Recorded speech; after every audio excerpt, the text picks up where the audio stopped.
ஒரு தொலைவில் உள்ள மலை மீது எங்கள் சொந்த கனவு தொலைவில் ஒரு பழைய கற்களான குறுக்கு நிற்கிறது. அல்லேலூயா. கடவுள் உலகத்தை இவ்வளவு காதலித்ததால் அவர் தனது ஒரே மகனை அளித்தார். அவர் மீது நம்பிக்கை வைக்கும் யாரும் அழிவதில்லை, ஆனால் எப்போதும் வாழும் வாழ்க்கையை பெறுவார். வணக்கம், என் பெயர் டுகுகோ ஜியாமோனி. இயேசு கிறிஸ்துவின் குறுக்கு மற்றும் நீங்கள் ஒளிபரப்பில் வரவேற்கிறேன். ஒரு சில காலமாக மற்றும் நீங்கள் அறிந்திருப்பது போல என் ஆசியா செல்லும் பயணத்துல சில விஷயங்களை பார்க்க ஆரம்பிச்சோம். ஒரே உண்மையான கடவுள் குறித்து, அப்போது சிலை வழிபாடு எப்படி உருவானது என்று அப்பாந்து நாங்கள் சொல்லினோம். கைவினை செய்த கடவுள்கள் கடவுள் அல்ல. மேலும் கைவினை செய்த கடவுள் அல்ல என்பது பலருக்கு ஒத்திசைந்தது. நம்மளுக்கு பல ஃபீல்டில் வந்தன, நமக்கு பல கருத்துக்கள் வந்தன. மற்றும் ஒரு குறிப்பிட்ட ஒன்று அது மிகவும் சுவாரஸ்யமா உள்ளது. நாங்கள் தொடங்குவதற்கு வழிகாட்டியது, எனக்கு கூறுவதில் ஒரு பதிலளிக்க வேண்டும். இது நாங்கள் கடந்த வாரம் தொடங்கினோம். ஆகவே விருதினை நாங்கள் அழைத்தோம். இயேசு கிறிஸ்துவின் குறுக்கு, கைவினை செய்த கடவுள்கள் கடவுள் அல்ல, ஒரு பதிலளிப்பு. முதல் பகுதி, இரண்டாவது பகுதி, மூன்றாவது பகுதி. ஆகவே இன்று பதிலளிப்பின் இரண்டாவது பகுதியை நாங்கள் செய்கிறோம். ஆகவே நான் ஒரு குறுகிய பிரார்த்தனை மூலம் தொடங்குவேன். பின்னர் நான் வாசிக்கிறேன். அது இதுக்கு வழிகாட்டிய செய்தி. பின்னர் நாங்கள் தொடர்வோம். நாங்கள் கொலோசேயர் அத்தியாயம் 1 வாசிக்கிறோம். நாங்கள் வசனம் 19க்கு வந்தோம். எனக்கு சொன்னால் நாங்கள் வசனம் 18க்கு வந்தோம். ஆகவே இன்று வசனம் 19 இருந்து தொடங்குகிறோம். கடவுளை நம்பி நமக்கு உதவுமாறு வேண்டுகிறோம். நீங்க காண விரும்புகிறோம். நீங்கள் இயேசுவை பெற்றால் நீங்கள் கடவுளின் அனைத்தையும் பெற்றுள்ளீர்கள்.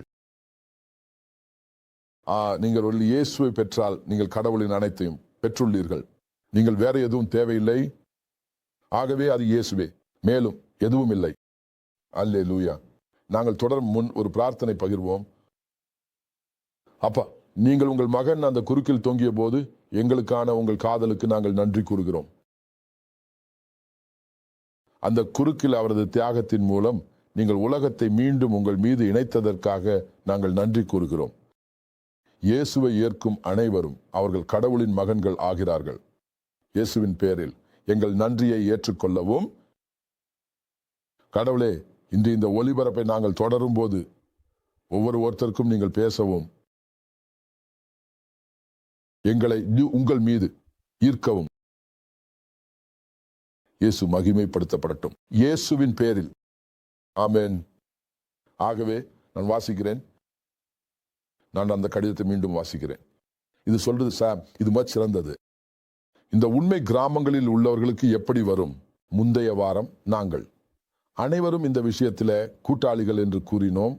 நாங்கள் அனைவரும் ஒரே வேலைக்காரர்கள். கடவுள் இயேசு கிறிஸ்துவின் திராட்சை தோட்டத்திலே மார்க் அத்தியாயம் 14 வசனம் 15 அவர் நமக்கு அளித்த கட்டளை உலகம் முழுவதும் செல்லுங்கள் மற்றும் சுவிசேஷத்தை பிரீச் செய்வது கிறிஸ்துவில் உள்ள ஒவ்வொரு நம்பிக்கையாளருக்கும் உள்ளது. நீங்கள் இயேசுவை உங்கள் ஆண்டவராகவும் இரட்சகராகவும் ஏற்றுக்கொண்டிருந்தால் அவர் உங்களுக்கு கட்டளையிட்டிருக்கிறார். இந்த நற்செய்தியை பிரசங்கிக்கும்படி அவர் உங்களை கட்டளையிட்டிருக்கிறார். நாங்கள் கூறினோம், நாம் அனைவரும் எங்கள் உள்ளூர் பகுதிகளுக்கு சென்று எங்கள் உள்ளூர் பகுதியில் உள்ள அனைவரும் செய்தியை கேட்க அனுமதிக்க வேண்டும். அந்த கடவுள் உலகத்தை இவ்வளவு காதலித்தார், அவர் தனது ஒரே மகனை கொடுத்தார். மனித குலத்துக்காக குறுக்கில் இறந்தவர். யாரும் அவரை ஆண்டவராக ஏற்றுக்கொண்டால் அவர்கள் மீட்கப்படுவார்கள். அவர் குறுக்கில் இறந்த போது கடவுள் 3 நாட்களுக்கு பிறகு அவரை இறுதியில் உயிர்த்தெழுப்பினார். இது அவர் என்பதை உறுதிப்படுத்துவதற்காக. நீங்கள் ஒருவரும் இறந்து மீண்டும் உயிர்த்தெழுந்ததை பற்றி எப்போதும் கேள்வி செய்யவில்லை. அல்லேலூயா. ஆகவே எனக்கு அனைவருக்கும் அந்த கட்டளை உள்ளது. அனஸ் இப்ப அவர் சொன்னாரு, அதாவது கிராமத்தில் அவங்க தேவாலயத்திற்கு சென்றாலும் அவர்கள் இன்னும் தேவைகளை வழிபடுகிறார்கள் மற்றும் அதை நடைமுறைப்படுத்துகிறார்கள். அவங்க அதுல சமமா நம்புறாங்க.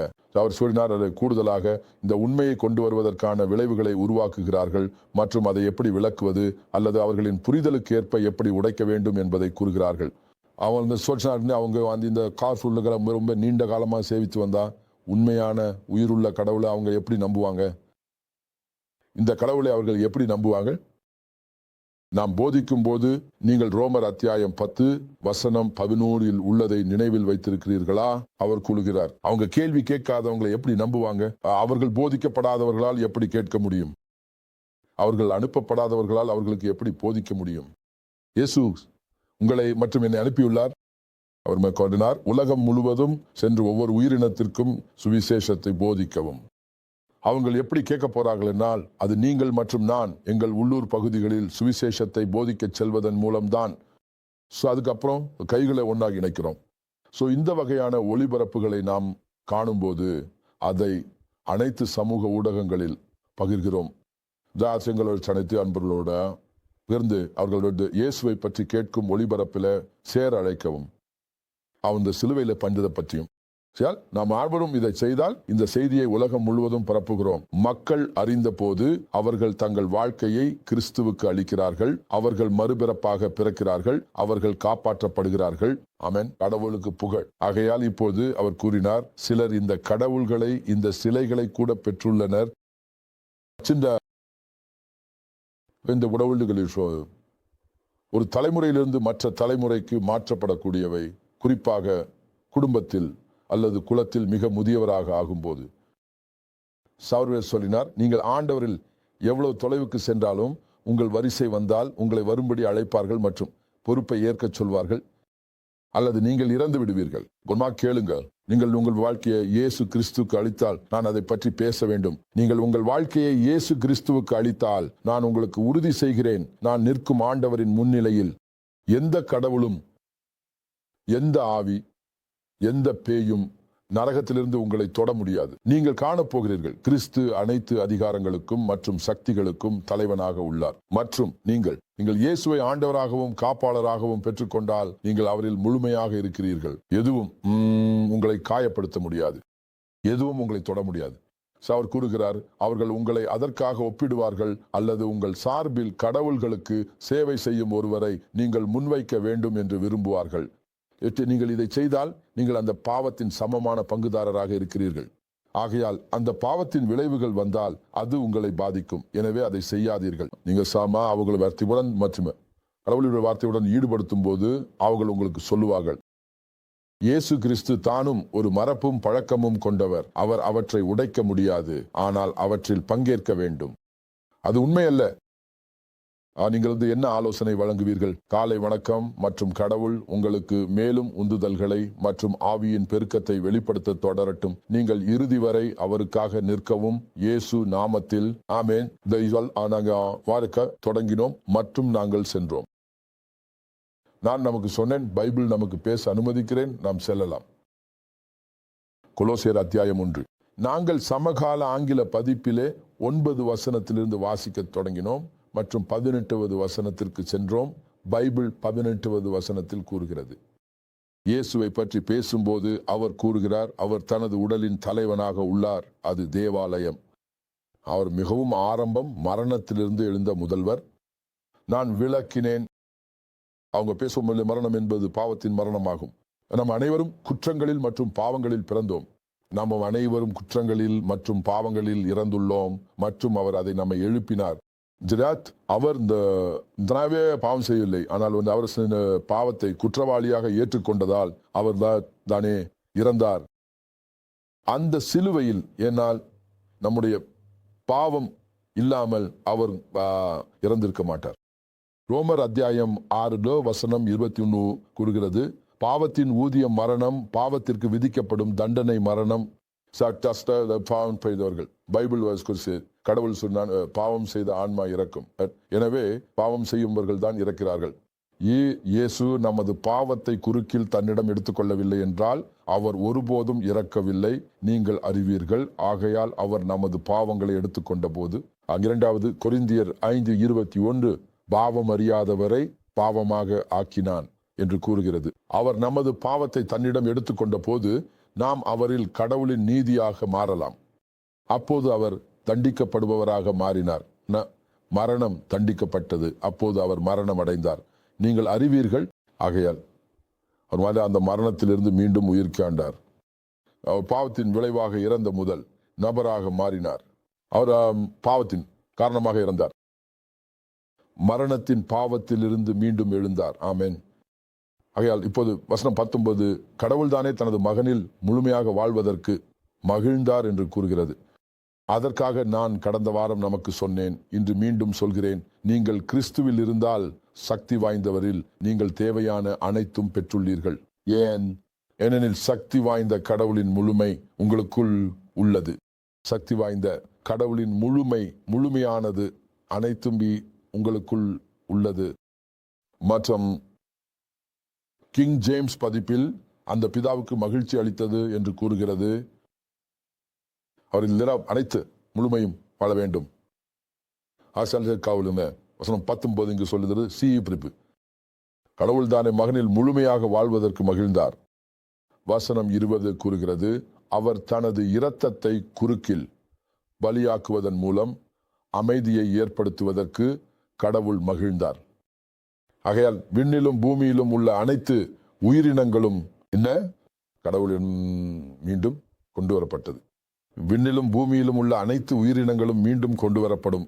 கடவுளுக்கு நீங்கள் அறிந்திருப்பீர்கள், எபிரேயர்கள் அத்தியாயம் 10 வசனம் 12, எபிரேயர்கள் 10 வசனம் 12. ஆனால் சாய்பா இந்த மன்னிதன் சரி, அவர் எப்போதும் பாவங்களுக்கு ஒரு பலி அளித்த பிறகு கடவுளின் வலது கையில் உட்கார்ந்தார். இதற்கு பிறகு அவரது எதிரிகள் முழுமையாக அவரது அடியிலாக மாறும் வரை எதிர்பார்க்கிறார். ஒரு பலியினால் அவர் புனிதமாக்கப்பட்டவர்களை எப்போதும் முழுமையாக செய்துள்ளார். ஒரு பலியினால் அவர் புனிதமாக்கப்பட்டவர்களை எப்போதும் முழுமையாக செய்துள்ளார். எபிரேயர்கள் அத்தியாயம் 10 வசனம் 14 மிகவும் முக்கியமானது. ஆகையால் பைபிள் இங்கு கூறுகிறது, அவர் தனது இரத்தத்தை குறுக்கில் பலியாக்குவதன் மூலம் அமைதியை ஏற்படுத்துவதற்கு கடவுள் மகிழ்ந்தார். எனவே அனைத்து உயிரினங்களும் எல்லா உயிரினங்களும் இப்ப அவர் சொல்லன்றாச, நீங்க கடவுளில் இருந்து சொலைவில் இருந்தீங்க, உங்களுடைய எண்ணங்கள் உங்களை அவரது எதிரிகளாக மாற்றின மற்றும் நீங்கள் தீய செயல்களை செய்தீர்கள். ஆனால் அவர் ஒரு மனுஷனா மாறி இறந்தார். ஆகையால் கடவுள் உங்களோட ஆட்சி ஏற்பட்டார். அப்போது அவர் உங்களை புனிதமான குற்றமற்ற மற்றும் குற்றமற்ற மக்களாக அவரது முன்னிலையில் நிற்க அனுமதிக்கிறார். கவனமாக கேளுங்கள். நீங்கள் இயேசுவை உங்கள் ஆண்டவனாகவும் உங்கள் மீட்பாளராகவும் ஏற்றுக்கொண்டால் கடவுளின் முன்னிலையில் நீங்கள் புனிதமானவராக, குற்றமற்றவராக மற்றும் குற்றமற்றவராக இருக்கிறீர்கள். நீங்கள் எந்த பலியையும் தேவைப்படவில்லை, நீங்க எந்த கடவுளையும் தேவைப்படவில்லை. நீங்க புனிதமானவர், நீங்கள் குற்றமற்றவர், நீங்கள் காற்றற்றவர். கொலோசையர் அத்தியாயம் 1 வசனம் 22 சிபி பதிப்பு அதில் கூறுகின்றது, ஆனால் நீங்கள் உங்களுடைய நம்பிக்கையில ஆழமாக வேரூன்றிய மற்றும் உறுதியானதாக இருக்க வேண்டும். நீங்கள் அல்ல செய்தியை கேட்டபோது பெற்ற நம்பிக்கையை விட்டுவிடக்கூடாது.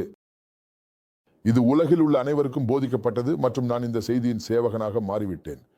அவர் 23வது வசனத்தில் என்ன சொல்றாரோ அதை கவனிக்கவும். நீங்கள் ஆழமாக வேரூன்றி உறுதியாக இருக்க வேண்டும் உங்கள் விசுவாசத்தில். வசனம் 24, நான் உங்களுக்காக துன்பப்படுவதில் மகிழ்ச்சி அடைகிறேன், நான் மகிழ்ச்சியாக இருக்கிறேன். மேலும் என் உடலில் நான் கிறிஸ்துவின் துன்பத்தை அவரது உடலான தேவாலயத்திற்காக தொடர்கிறேன். கடவுளின் திட்டம் என்னை அவரது தேவாலயத்தின் சேவகனாக ஆக்குவது மற்றும் உங்களுக்கு அவரது முழுமையான செய்தியை போதிக்க அனுப்புவது ஆக இருந்தது.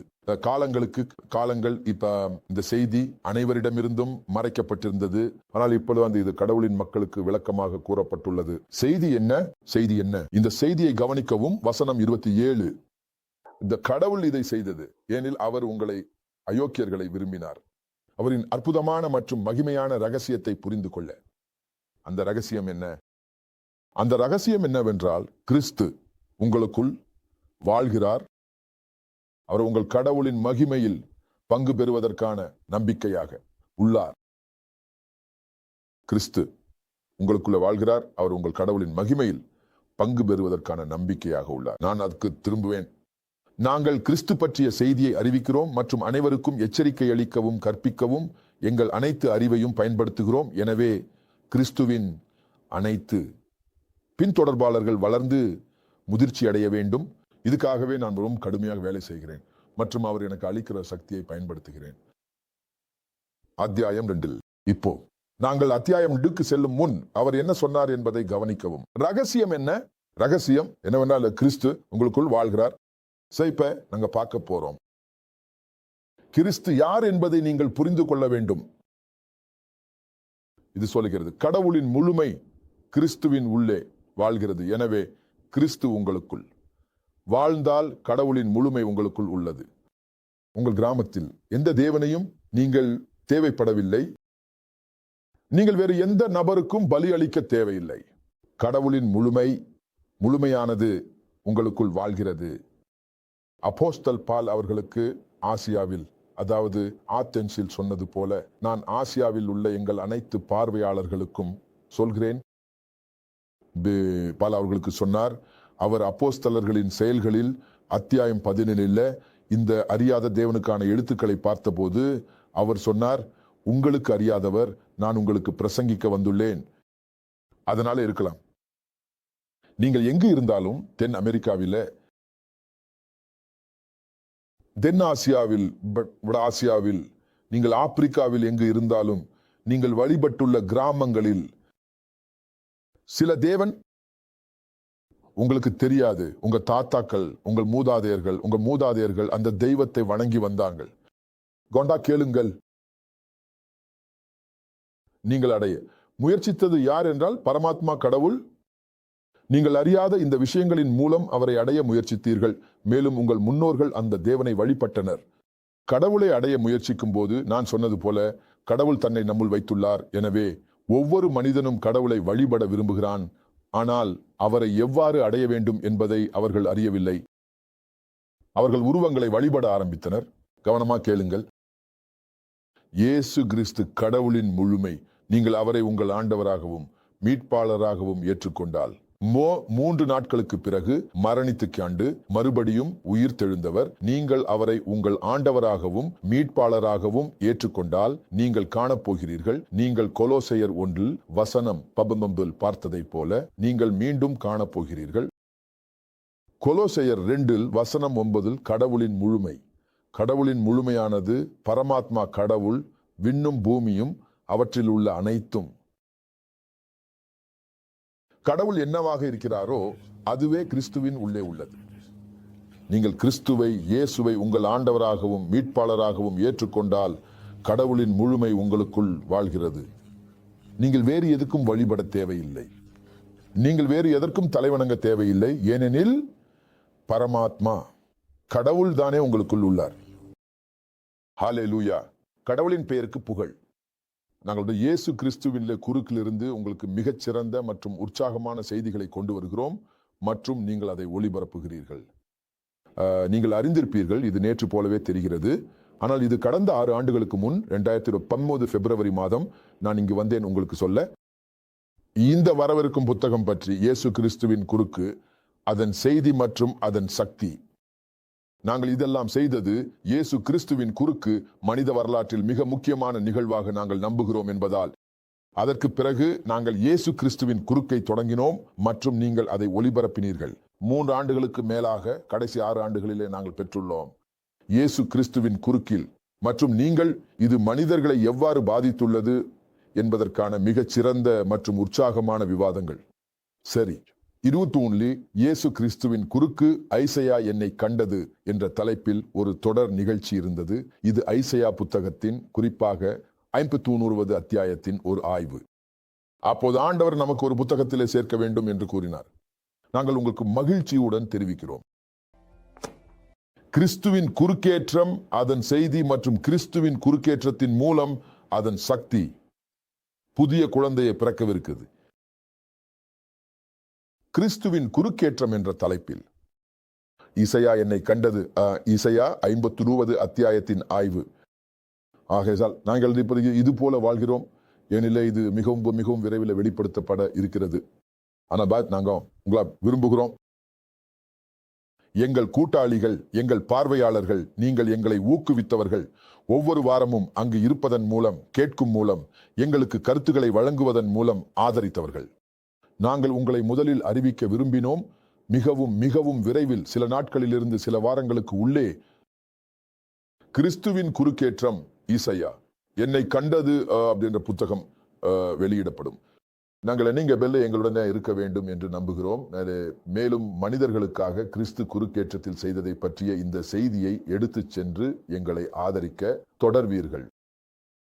உலகம் முழுவதும் இந்த ஒளிபரப்பை பற்றிய தகவல்களை உங்கள் அனைத்து சமூக ஊடகங்களில் உங்கள் அனைத்து நண்பர்களுடன் பகிர்ந்து அவர்களை ஒளிபரப்பில் சேர அழைக்கவும். இயேசு கிறிஸ்துவின் அறிவும் அவர் குறுக்கேற்றத்தில் செய்ததற்கான அறிவும் கொண்டு இந்த முழு பூமியை நாங்கள் மூடுகிறது வரை கடல் தண்ணீரால் மூடப்பட்டுள்ளது போல, ஆமென், இந்த பூமியின் மேற்பரப்பில் 8.9 பில்லியனுக்கு அருகிலான 8 பில்லியனுக்கும் மேற்பட்ட மனிதர்கள் உள்ளனர். இப்போ அந்த எண்ணிக்கையிலிருந்து 60% மேற்பட்டவர்கள் இன்னும் இயேசுவை பற்றிய தகவல்களை அறியவில்லை. நீங்கள் எங்களுடன் கூட்டாளியாக இருக்கலாம். இந்த ஒளிபரப்பை உலகம் முழுவதும் பகிர்ந்து அவர்களுக்கு இந்த தகவல்களை வழங்கலாம். ரொம்ப நன்றி. தொடர்ந்து எங்களை கவனிக்கவும். இந்த புத்தகம் வெளியிடப்படும் நாளில் உங்களுக்கு மேலும் தகவல்களை வழங்குவோம். நீங்கள் மற்றும் எங்கள் அனைத்து பார்வையாளர்களுக்கும் அங்கு உள்ள அனைத்து புத்தக காதலர்களுக்கும் இயேசுவை மற்றும் அவர் நமக்காக குறுக்கேற்றத்தில் செய்ததை நேசிக்கும் அனைவருக்கும் நாங்கள் உங்களை நேசிக்கிறோம். இயேசு உங்களை நேசிக்கிறார். கடவுள் உங்களை ஆசீர்வதிக்கிறார்.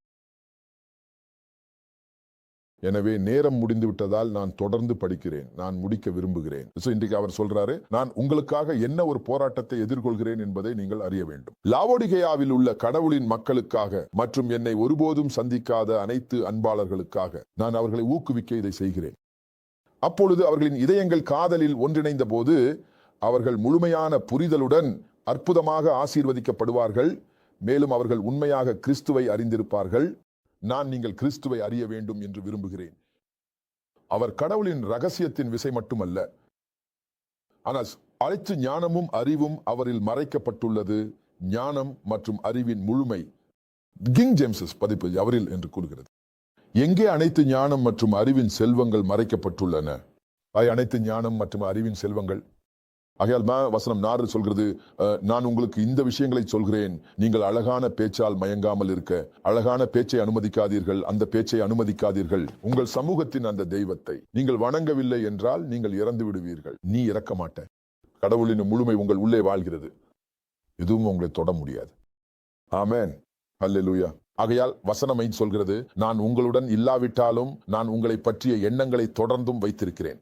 நீங்கள் இருக்க வேண்டியவாறு வாழ்ந்து வருகிறீர்கள் மற்றும் கிறிஸ்துவில் உங்கள் நம்பிக்கை வலிமையானது என்பதை அறிந்து மகிழ்கிறேன். கவனிக்கவும். இது சொல்கிறது, நீங்கள் கிறிஸ்து இயேசுவை உங்கள் ஆண்டவராக ஏற்றுக்கொண்டுள்ளீர்கள். இப்ப அவரை பின்பற்றுங்கள். வேண்டாம், அனைத்தையும் பின்பற்றுங்கள். கிராம கற்பனைகள் மற்றும் கிராம தேவைகள் இல்ல இல்ல இல்ல இல்ல. நீங்கள் இயேசுவை உங்கள் ஆண்டவராக ஏற்றுக்கொண்டுள்ளீர்கள். அவரை பின்பற்றுங்கள். கிறிஸ்துவில் உங்கள் வேர் வைக்கவும். கிறிஸ்துவை பின்பற்ற நீங்கள் செய்யக்கூடிய வழி உங்கள் பைபிள் வாசித்து ஒவ்வொரு நாளும் பிரார்த்தனை செய்வதன் மூலம் ஆகும்.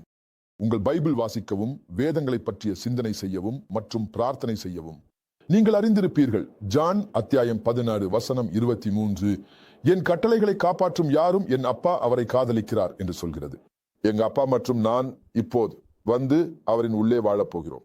யாரையான நீங்கள் பைபிள் அதிகமாக வாசிக்கும் போது இந்த விஷயங்கள் உங்கள் வாழ்க்கையில் உண்மையாக மாறும். நீங்கள் வேதங்களை வாசித்து யோசிக்கும் போது இது உங்கள் வேறுகளை கிறிஸ்துவில் வைக்கவும் அவர் உங்கள் வாழ்க்கைக்கு அடித்தளமாக இருக்க அனுமதிக்கவும் என்று கூறுகிறது. உங்கள் முன்னோர்கள் அறியாமலாக வழிபட்ட அந்த மதவாதிகளை நீங்கள் தேவைப்படவில்லை. இது நீங்கள் கற்றுக்கொண்டபடி உங்கள் விசுவாசத்தில் வலிமையாக இருங்கள் மற்றும் நன்றி கூறுங்கள் என்று கூறுகிறது. வசனம் 8, அவர்களை முட்டாள்தனமான வாதங்களை பயன்படுத்தி உங்களை ஏமாற்ற அனுமதிக்காதீர்கள். இந்த வாதங்கள் புத்திசாலித்தனமாக கேட்கலாம், ஆனால் அவை மனித கற்பனைகள் மட்டுமே. இவை இந்த உலகத்தின் சக்திகளில் இருந்து வருகிறது, கிறிஸ்துவில் இருந்து அல்ல. அவர்கள் உங்களுக்கு நீங்கள் இறந்து விடுவீர்கள் என்று சொன்னார். நீங்கள் உங்கள் முன்னோர்கள் வழிபட்ட அந்த தேவைகளை வழிபடவில்லை என்றால் கவனமாக கேளுங்கள். அவர்களுக்கு சொல்லுங்கள், கிறிஸ்து அனைத்து தேவைகளின், அனைத்து அதிகாரங்களின் மற்றும் சக்திகளின் தலைவனாக இருக்கிறார் மற்றும் நீங்கள் அவரில் முழுமையாக இருக்கிறீர்கள். ஆகையால் அந்த விஷயங்கள் உங்களுக்கு எந்த தாக்கமும் ஏற்படுத்த முடியாது.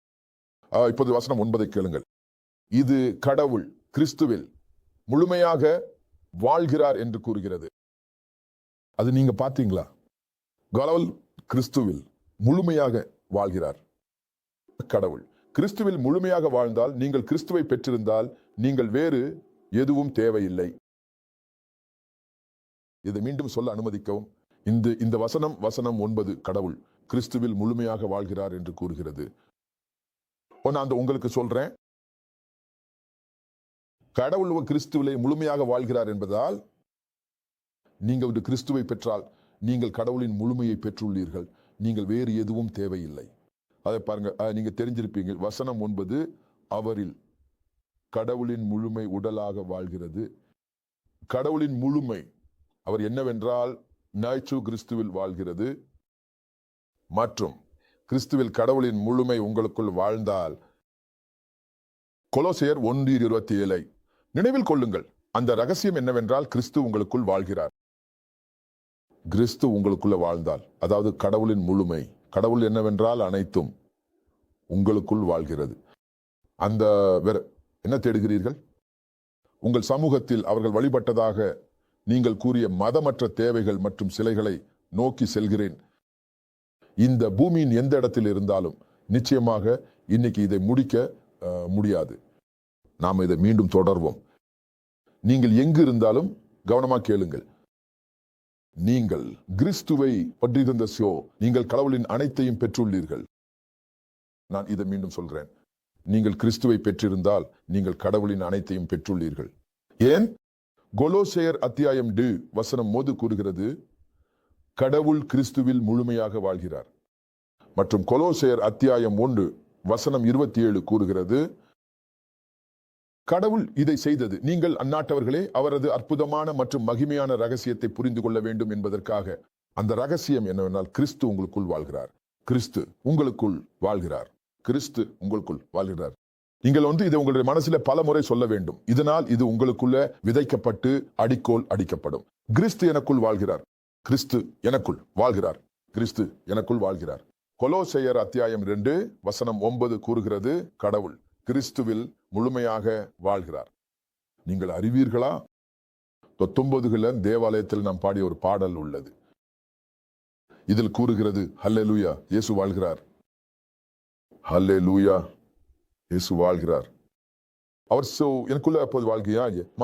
அவர் உங்களுக்குள்ள வாழ்கிறார். ஹல்லேலூயா இயேசு வாழ்கிறார். நீங்க அந்த ஸ்பாட்டை பாடலாம். அவர்கள் அதில் வெவ்வேறு விஷயங்களை சேர்க்கிறார்கள். இன்னும் துக்கம் இல்லை, இயேசு வாழ்கிறார். இன்னும் நோய் இல்ல, இயேசு வாழ்கிறார். அவர் என்னில் வாழ்கிறார். அவர் உங்களும் வாழ்கிறார். ஹல்லேலூயா இயேசு வாழ்கிறார். நான் எங்களை விட்டு விடுவேன். நான் இன்றி ஒளிபரப்ப அந்த பாடலால் அந்த குறிப்பில் முடிக்கிறேன். நீங்கள் அறிந்திருப்பீர்கள் கடவுள் உங்கள் உள்ளே இயேசு கிறிஸ்துவின் உருவத்திலே வாழ்கிறார் என்பது என்ன ஒரு அற்புதமான சக்தி வாய்ந்த வெளிப்பாடு. கடவுளின் முழுமை உங்கள் உள்ளே வாழ்கிறது. என்ன ஒரு அற்புதமான வெளிப்பாடு. நீங்கள் இன்னும் என்ன தேவை? அந்த அழைப்புகள் என்ன? என்னுடைய கருத்து உங்களை நம்ப வைக்க என்ன தேவை? கவனமாக கேளுங்க. உள்ளே கடவுள் வாழ விரும்புகிறீர்களா? இயேசுவை ஆண்டவராகவும் காப்பாளராகவும் ஏற்றுக்கொள்ளுங்கள். இதை என்னுடன் இந்த குறுகிய பிரார்த்தனையை செய்யலாம். வலது கையை மார்பில் இப்படி சேர்க்கவும், அதனால் இதை இதயத்திலிருந்து உண்மையாக கூறுகிறீர்கள் என்பதை காட்டுங்கள். எனக்கு சொல்லுங்க. அன்பான விண்ணில் உள்ள அப்பா, நான் ஒரு பாவி என்பதை நான் அறிவேன் மற்றும் நான் என் பாவத்திலிருந்து என்னை காப்பாற்ற முடியாது. நீங்கள் என்னை காதலிக்கிறீர்கள் என்பதால் நீங்கள் இயேசு கிறிஸ்துவை உங்கள் மகனை என் பாவங்களுக்காக குற்றவாளியாக காடுத்து அந்த குறுக்கில் இறக்க வைத்தீர்கள்.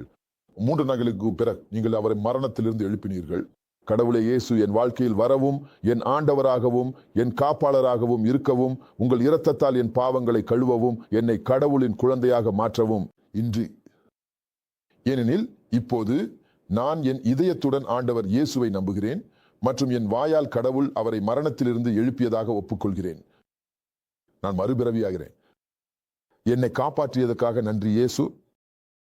வாழ்த்துக்கள். நீங்கள் அந்த எளிய பிரார்த்தனையை செய்தால், அது எவ்வளவு எளிதாக இருந்தாலும், நீங்கள் மரணத்திலிருந்து வாழ்க்கைக்கு மாறிவிட்டீர்கள். மரணத்திலிருந்து வாழ்க்கைக்கு, இருளிலிருந்து ஒளிக்கு. நீங்கள் கடவுளின் குழந்தை அல்ல. வாழ்த்துக்கள். ஆனால் அங்கு நிறுத்த வேண்டாம். நீங்கள் வாழும் இடத்திற்கு அருகில் உள்ள எந்த பைபிள் நம்பிக்கையுள்ள தேவாலயத்திற்கும் செல்லுங்கள். இந்த ஒளிபரப்பில இயேசு கிறிஸ்துவை பற்றியும் அவர் குறுக்கில் செய்ததை பற்றியும் போதிக்கிறோம். நாம் தேவாலயத்தை போதிக்கல. நாங்கள் மீட்கப்பட்ட கிறிஸ்தவ தேவாலயத்துக்கு சொந்தமானவர்கள். இது 131 நாடுகளில் உள்ளது. உலகில் உள்ள நாடுகள் அருகில் உள்ள செல்லுங்கள் பாஸ்டரிடம். நீங்கள் பாவியின் பிரார்த்தனையை செய்ததாக சொல்லுங்கள். நீங்கள் நீரால் முத்திரை அடைய விரும்புகிறீர்கள். இயேசு கூறினார், நம்புகிறவன் மற்றும் முத்திரை அடைந்தவன் காப்பாற்றப்படும். அது அந்த இடத்துல நிறுத்த வேண்டாம். ஒவ்வொரு புதன்கிழமையும் ஃபேஸ்புக் மற்றும் யூடியூபில் இங்கு திரும்ப வாருங்கள் மற்றும் இந்த யுத்தத்தில் சேருங்கள். இந்த யுத்தம் பற்றி என்ன?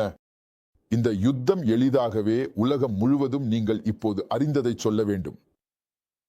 இயேசு கிறிஸ்துவை பற்றிய, அவர் குறுக்கில் மனிதர்களுக்காக செய்ததை பற்றியும். இந்த அறிவு இந்த முழு பூமியை மூடிய நீர் போல நிரப்ப வேண்டும் ஏற்றோ என்று நாங்கள் விரும்புகிறோம். அதுல உங்க பங்கு என்ன? இந்த ஒளிபரப்பை பற்றிய தகவலை நீங்கள் பெற்றவுடன் அதை உங்கள் அனைத்து நண்பர்கள், குடும்பம், அயலவர்கள், சகோதரர்கள், கண்டெம்பரரிஸ்க்கு அனுப்புங்கள். இதை நீங்கள் அறிஞ்ச அனைவருக்கும் அதை அனுப்புங்கள். அவர்கள் இந்த ஒளிபரப்பில் சேர அழைக்கவும், அவர்கள் அறிந்த அனைவருக்கும் அனுப்ப சொல்லுங்கள். அவர்கள் இந்த ஒளிபரப்பில் சேர அழைக்க வேண்டும் மற்றும் உங்கள் அனைத்து சமூக ஊடகங்களில் இதை பிரசுரிக்க வேண்டும். எனவே உலகம் முழுவதும் இயேசு மற்றும் அவர் குறுக்கில் செய்ததை பற்றிய அறிவு பரவ வேண்டும். மறுபடியும் இயேசு அடுத்த வாரம் வரலை என்றால் நீங்கள் ஒளிபரப்பிய மற்றொரு வெளிச்சமான இயேசு கிறிஸ்துவின் குறுக்கில் இங்கு மீண்டும் வருவோம். அந்த வரை நாங்கள் உங்களை காதலிக்கிறோம். இயேசு உங்களை காதலிக்கிறார். கடவுள் உங்களை ஆசீர்வதிக்கட்டும். By by. தூரத்தில் உள்ள ஒரு மலை மீது ஒரு பழைய மிகவும் கடினமான குறுக்கு